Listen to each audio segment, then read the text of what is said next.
Basically आज जो एक मैटर था, एक एनडीपीएस का एक कमर्शियल की एफआईआर दर्ज हुई है कलायत थाने में। तो ये इसके रिगार्डिंग था। हमारी एएनसी की टीम जम्मू कटरा हाईवे पे पेट्रोलिंग कर रही थी सुबह के टाइम, और पेट्रोलिंग के दौरान गुप्त सूचना से उनको पता चलता है कि एक ट्रक है जिसका गाड़ी नंबर है PB06AV0418। इस गाड़ी में कुछ एनडीपीएस का जो सामान है वो लेकर जाया जा रहा था।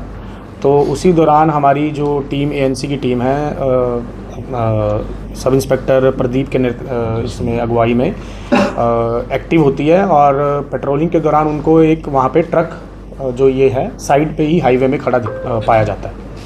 तो जब इस ट्रक की तलाशी ली जाती है तो इसमें से कुछ तो जो घर का सामान, जो इनिशियली ट्रक ड्राइवर बताता है कि वो एक किसी आर्मी पर्सनल का सामान तमिलनाडु से जम्मू कश्मीर लेकर जा रहा था। तो जब वो सामान नीचे उतरवाया जाता है तो वहाँ पे हमें कुछ बैग्स मिलते हैं, जो कुछ अराउंड 18 बैग्स है जिसमें डोडा पोस्ट एनडीपीएस पाया जाता है। एक बैग की जो वेट है वो अराउंड 20 kg एक बैग का वेट है। तो टोटल हमारा 3 क्विंटल 60 kg जो ये एनडीपीएस का जो हमें डोडा पोस्ट वहाँ से बरामदगी हुई है। और इसी में ही जो ये आदमी है, इसका नाम हरविंदर है, जिसकी 42 साल उम्र है, और ये 5वीं पास है, और रहने वाला ये नाहरपुर गुरदासपुर का है। सर, जो सामान की बात हुई कि आर्मी पर्सन का सामान लेकर जाए, तो क्या वाकई में आर्मी पर्सन का किसी का सामान जो है वो लेकर जाया जाता था? देखिए, ये तो अभी इनिशियली ये जो प्रिलिमिनरी पूछताछ में उससे पूछा गया है उसने ये बताया है। अभी तो ये आज की ही उपलब्धि है, अभी इसको इन्वेस्टिगेट करेंगे आगे, एक बारी फिर इंटेरोगेशन में पता चलेगा कि क्या सच है। ये जो इसने इनिशियली बताया ये तमिलनाडु से लेकर आ रहा था, मध्य प्रदेश से इसने सामान ये जो एनडीपीएस का ट्रक में लोड किया, और आगे इसने जहाँ देना था वैसे जा ये था जम्मू कश्मीर की तरफ, और आगे इन्वेस्टिगेशन में हम पता करेंगे कहाँ इसने सप्लाई करना। कीमत इसकी लगभग 35 लाख रुपए की कीमत है, जो 3 क्विंटल 60 kg की है। पर बैग की अगर बताएं तो कीमत क्या बनेगी?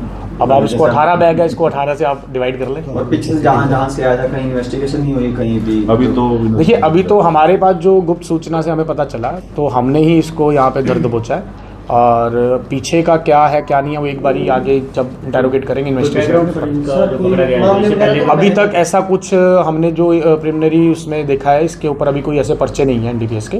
तो आगे देखते हैं, और भी अगर कहीं से हमें हाँ जी, आर्मी पर्सन की बात करें, इन्वॉल्वमेंट है नहीं अभी देखिए, अभी इतनी इनिशियल स्टेज पे तो हम नहीं बता सकते। अभी तो हमें इतना ही जो इनिशियली उससे पूछा गया वो ही इसने बताया कि ये आर्मी का एक जो ट्रांसफ़र के बाद जो घर का सामान होता है उसको शिफ्ट करना होता है, तो वो ट्रक में लोड करके तमिलनाडु से जम्मू कश्मीर लेकर जाए। सामान किस तरह का था उसमें ट्रक में? वही जो घरेलू फर्नीचर होता है, फर्नीचर का हाँ वैसे सामान था। उसके पीछे 18 जो बैग्स थे ये इसने छुपाए हुए थे, और जब बैग्स को खोल के देखा गया तो इसमें ये डोडा पोस्ट निकला, जिसकी बैग की एक बैग का जो वेट था अराउंड 20 kg था।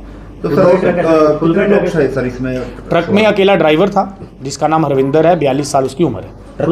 मालिक का पता चला ये मालिक? अभी वही हम पता करेंगे कि ट्रक किसके नाम है किसके नाम नहीं है, वो अभी इन्वेस्टिगेशन का आगे।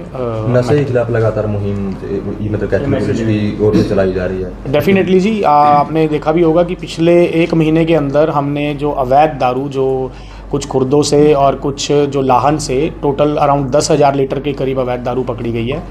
हमारे जो एनडीपीएस के हम रेगुलर मतलब दबश दे के जो भी एनडीपीएस का काम कर रहा है, हमारी रेगुलर कॉम्बिंग हो रही है। दिन में 2-2 जगहों पे हमारी टीम्स कॉम्बिंग कर रही है, और पिछले साल के मुकाबले हमारे जो एनडीपीएस की एफआईआर्स है वो भी बढ़ी हैं, कमर्शियल की एफआईआर्स भी बढ़ी हैं। और आप लोगों की तरफ से भी यही अपील है कि पब्लिक को ये अपील है कि जो भी नशे में इन कामों में है वो कृपया करके इस कामों को छोड़ दें। अन्यथा जो हरियाणा पुलिस और कैथल पुलिस की जो पॉलिसी है, हम इसमें बिल्कुल ज़ीरो टॉलरेंस रखेंगे। नशे के खिलाफ हमारी मुहिम रेगुलर ऐसी ही चलती रहेगी।